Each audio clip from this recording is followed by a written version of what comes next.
Siapa yang paling handsome?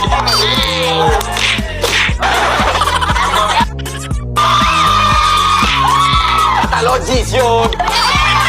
Pasti Mal Kodok. Kau ni dia punya jujur macam menghina tau. Aku menafikan. Abang menafikan sini sakit kau salah.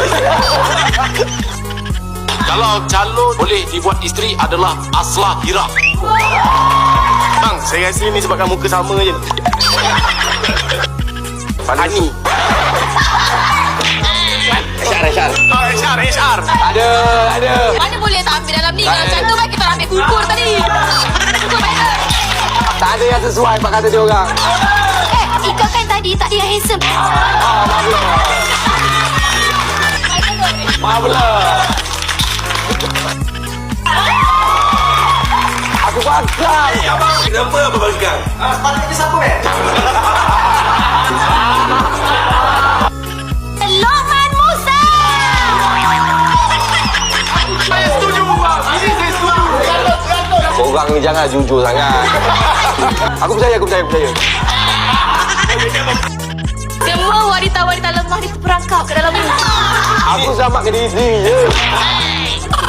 Kita orang memilih Rina sebab kita orang utamakan ibu mengandung. Terlalu berat. Utamakan yang berat dulu. Kalau tak ada lelaki mana yang kau nak sambut? Harry lebih dahulu. Ada reason. Harry sakit lutut, tak ada gigi. Dia pakcik. Kita utama orang tua. Orang lain kaki sehat-sehat lagi. Harry jatuh, cabut terus lutut dia nanti.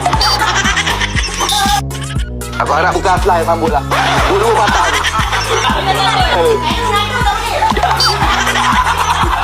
Rina sambut, Aina santai sikit. Siapa yang korang akan menuduh? Kamu pandang belah sana sekejap. Itu tempat sorok paling besar tu. Terus Sophie lah boleh sorok. Muka yang berpotensi untuk jadi penjenayah. Mal Kodok. Dia macam pakai topeng sekarang, macam topeng penjenayah. Dia ke buka. Nampak? Tak ada topik lain ke? Kalau accident dan hidung korang patah, antara semua ni, hidung siapa yang korang nak ambil and ganti dia korang? Oh, yang penting bukan hidup Pak Yang penting bukan hidup Pak Jangan hidup Pak banyak wahid. Mira. Tak, sabar Pak